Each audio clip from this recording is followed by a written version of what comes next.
Sa časova beže ne samo loši đaci, već i odlični. Beže po potrebi, kad je kontrolni i pismeni, tako. Od lekara se lako dobije opravdanje.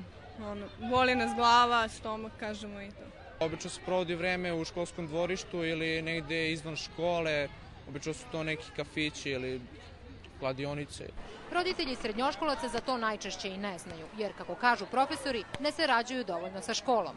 Da bi izbegli problem, roditelji su često i saučesnici u pribavljanju lažnih opravdanja.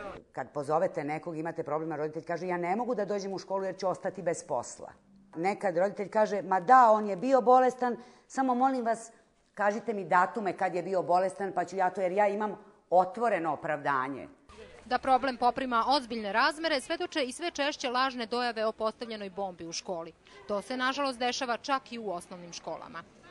Kada je god takva vest dolazila do javnosti, uvek je bilo saopšteno da su to đaci uradili da bi izbjegli pismeni zadatak, vežbu ili šta god. Apsolutno uznemirava sve u školi, sve učenike, mnoge roditelje i jedino je zabava za onoga ko je to uradio, a do koga je očigledno teško doći i otkriti ga.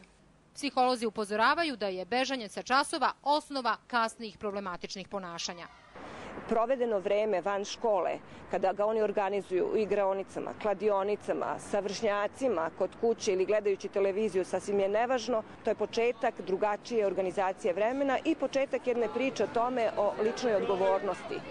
A da se sve može popraviti, govori i primjer osnovne škole Ilija Birčanin, koja već 2 godine sprovodi kreativan program za smanjenje izostanaka.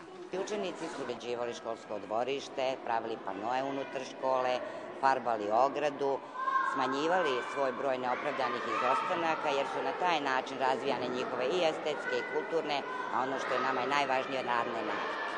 Novi zakon o osnovama obrazovanja povećao je broj dozvoljenih neopravdanih izostanaka sa 25 na 35, a više prostora dao upravo vaspitnim merama.